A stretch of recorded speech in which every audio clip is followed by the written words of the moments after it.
Hello, আসসালামু আলাইকুম বন্ধুরা। আপনারা দেখতে পাচ্ছেন একটি বায়োগ্যাস প্ল্যান্ট।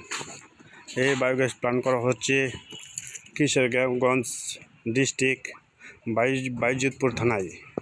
এই দেখতে পাচ্ছেন আপনারা 4.8 কিলোমিটার একটি বায়োগ্যাস প্ল্যান্ট। এই আপনারা দেখতে পাচ্ছেন, এই দেখেন গ্যাস, বায়োগ্যাস চার্জিং দেওয়া হচ্ছে, প্লাস এই দেখেন অনেক গ্যাস এগুলি বাড়ি চলে যাচ্ছে, কারণ রান্নাবান্না করা হয় নাই তো, এই জন্য বাড়ি চলে যাচ্ছে। অনেকে মানুষে বলে যে বায়োগ্যাস করলে গ্যাস হয় না, এটা ভুল ধারণা মানুষের। আমরা গ্রামীণ শক্তির মাধ্যমে বায়োগ্যাস প্ল্যান্ট করে দিই সারা বাংলাদেশে। 5 বছরের ওয়ারেন্টি সার্ভিস দিয়ে থাকি। আপনি যাদের গরু আছে তারাই কিন্তু বায়োগ্যাস করতে পারবেন, আর মুরগির বিষটা দ্বারাও বায়োগ্যাস প্ল্যান্ট করা যায়। আমরা সারা বাংলাদেশে বায়োগ্যাস প্ল্যান্ট করে থাকি। অনেকে বলে শীতের দিন গ্যাস কম হয়। আসলে মূলত আপনি যদি একটি সঠিক মাপে যদি একটি বায়োগ্যাস প্ল্যান্ট করেন, তাহলে ওই বায়োগ্যাস প্ল্যান্টে আর কোনো সমস্যা হবে না। যেমনভাবে আমরা সঠিকভাবে মাপ অনুযায়ী, ড্রয়িং অনুযায়ী বায়োগ্যাস প্ল্যান্ট করে থাকি। তাই এই দেখেন আপনাদের গ্যাস চেম্বার, ওটা হচ্ছে গ্যাস চেম্বার। এই গ্যাস চেম্বারে গ্যাস রাখে, কত গ্যাস থাকে এই গ্যাস চেম্বারে, গ্যাস থাকে। এই যে আপনারা দেখতে পাচ্ছেন, এই দেখেন চাবি, ওখান থেকে কিন্তু আমরা চাইলে আরও 2-3টা লাইন দিতে পারবো। 3টা লাইন 3 জায়গাতে দিতে পারবো, 4 জায়গাতে দিতে পারবো, বা 5 জায়গাতে দিতে পারবো। এটা হচ্ছে 4.8 কিলোমিটার বায়োগ্যাস প্ল্যান্ট।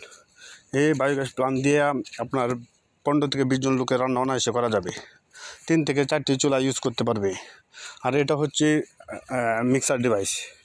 এই দেখতে পাচ্ছেন, এটা হচ্ছে মিক্সার ডিভাইস। এটা গোবরটা দিয়ে এইভাবে লাড়া দিলেই হয়। আর এখান থেকে গোবরটা যাবে আমাদের এই যে গ্যাস চেম্বারে যাওয়ার পর এখানে পচে ওটা গ্যাস হবে। আর একটা জিনিস আমরা অনেকে প্রশ্ন করে থাকেন বা কমেন্ট করে থাকেন যে মাঝে মাঝে গ্যাস হয় না। আসলে তো যখন আপনি গোবর দিবেন, যদি গরু বা কোনো গরুকে আপনি কৃমিনাশক ট্যাবলেট খাওয়ান, তখন ওই গোবরটা দিলে কিন্তু গ্যাস হবে না। আপনারা সবাই খেয়াল রাখবেন, ওই গোবরটা দিলে 3 থেকে 4 দিন গ্যাস হবে না। ওটার ভিতরে যে পচন কে থাকে, এটা মারা যায়।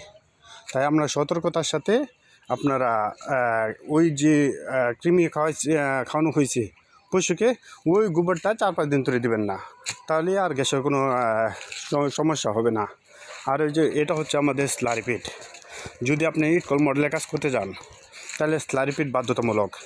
এই স্লারি পিটে আমাদের যাবে 15 দিন, যাওয়ার পর এটা শুকিয়ে সার হয়ে যাবে, তারপর আমাদের ওই স্লারি পিটে যাবে। এই জন্য আমাদের স্লারি পিট বাধ্যতামূলক।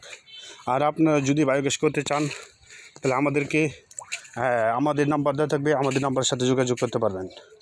আমরা সারা বাংলাদেশে বায়োগ্যাস প্ল্যান্ট করে থাকি। এটা হচ্ছে ওনার একটি খামার, বড় একটি প্রকল্প। এই বড় প্রকল্পের মাঝে বায়োগ্যাস করা হয়েছে।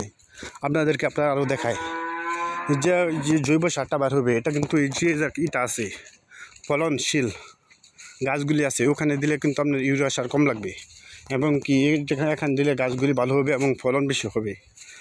তাই আপনারা যত সম্ভব বায়োগ্যাস প্ল্যান্ট করেন, পরিবেশ সুন্দর রাখেন, এবং গ্যাসের জ্বালানি থেকে গ্যাসের সাশ্রয় হবে, এবং কি সিলিন্ডার গ্যাসের রিস্ক আছে, কিন্তু এই গ্যাসে কোনো রিস্ক নাই। তাই আপনারা সকলেই চাইলে বায়োগ্যাস প্ল্যান্ট করতে পারেন। ধন্যবাদ।